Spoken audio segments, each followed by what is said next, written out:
Okay, Shipra, thanks for joining. I appreciate it. And I was very much looking forward to today's discussion. You know, when you and I first spoke maybe a month or so ago, and I had asked you to suggest a topic. Normally I would suggest the topic if I was interviewing someone, and you had suggested this very intriguing topic, and that is this need for a chief automation officer. And so my first question is one to challenge your concept because I'm thinking there's so many CXOs out there, right? Whether it be for IT, for finance, for sales, for HR. So my first question is, why do we need one more, and why should it be really someone overseeing automation today? Sure. So first, let me say two things you talked about. One is there are many CXOs out there, right? And the second is why a chief automation officer. So first, I'm going to start with the reason of why CXOs are created. CXOs are created to make sure that they're focused in a single thing. That's why you have chief marketing officer who focuses only on marketing. You have chief technology officer who focuses on the technologies that's coming up and how it can be enabled in organization, right? So when automation is the centerfold, and that's what the industry is saying, and 2020 was all about automation, why not a chief automation officer, right? People are saying, hey, the whole way of working is going to change. We are going to see more bots in the work field. We're going to see more ways of working where human intelligence will be the one needed and the repetitive and automatic tasks will be given to bots. Now, who's taking care of it? Who's setting the strategy for it? Who's setting the direction? Who's making sure that these things will go on? No, this makes total sense. Well, when you think of it, and listen, I fully support the idea because because one can go to the other extreme and say, how could there not be one at this point, right? With all of the activity that's taking place, and not only in the marketplace, but you think of how much activity is taking place even within the typical Global 2000 organization in different places, right?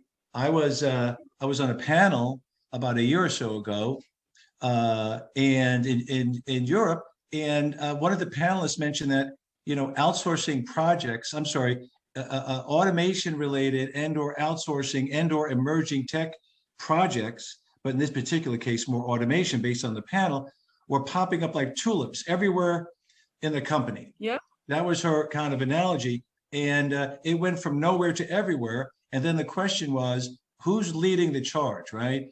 And who's driving the strategy? Exactly. So who's herding the camels or the who's tulips, herding? whatever you want to call it. Absolutely. Right? So then the next logical question would be really is where do you see this? And I have a bunch of questions, but let's see what we could squeeze into about a 10-minute segment here. So where do you see this role plugging into the organization? Because when I speak to people, there are some people that say this should be kind of technology driven. Other people say this should be parked under finance. Other people say you should go right to the CEO. What are your thoughts on where this role, Chief Automation Officer, where it would be most effective? So this is the thought, and it needs discussion, let me say, because what's happening now, because there is a void, right? It's not clearly defined. Like you said, people are doing it, and people are doing it in their capacity because they can see the need and they can see the value. So sometimes IT is bringing new technology and say, hey, see, we are doing this new technology and saving some, getting some benefits out of it. And it's in IT. Business is saying, hey, I need it now because I don't have the manpower or the resource to do the work I need to do. And they just get in any technology and get it done. So everyone is doing it now. It's almost like a headless monster going around. So if you really think of it strategically, right, what is really necessary for automation to succeed? You need both of them. You need business, you need IT, you need all of them engaged. You need change management, you need HR. If you look at it from the big picture perspective, if you look at if I want to transform my organization, what do I need? It starts from the top, right? If it's an organization transformation, it needs to start from the top. If you're doing it from bottoms up just to get some values, that's when bottom up is happening with tulips, right? So my point is, if you really want to do it where you want to get the most out of it, it has to be organization transformation, which means it has to be on the top. And that's why the C-suite of chief automation officer, where it needs to reside. It's not business, it's not IT. It's a mixture of both. Okay, it makes total sense. So what do you see as kind of the impact, right? For the majority of organizations, I would argue 99% of the organizations do not have a chief automation officer. I believe that will change in the coming years. I spotted a few on LinkedIn. I did a little bit of research before our discussion, Shipra, a few. So I was very enthused to see that. And I am sure as we go 12 months out and 24 months out, we will see that change. But what impact do you see organizations that do have this leader kind of in that seat, in that role, if you will, versus those who do not? What benefits would there be? So I have seen two kinds of approaches and two kinds of organizations in broad bucketed areas, right? I have seen organizations who are starting from grounds up and doing citizen development, and IT is doing it, and they are getting benefits, but those benefits are localized. But then when you have a business leader sometimes taking on this CAO role, sometimes it's not defined organizationally, but it's being assigned to someone who's at that C-suite, right? For big companies. And they are the champions of the automation. That's where they start bringing in the influence, the strategic changes. They look at all the processes top down, and they do have a goal set to say business will benefit with this X amount. So they have a whole strategy behind their automation. And as you know, when you have a strategy behind something and you start executing it, you look at it holistically. And that's where the success is, right? Sometimes you can get automation, but it's not going to be long term. Sometimes you have to get automation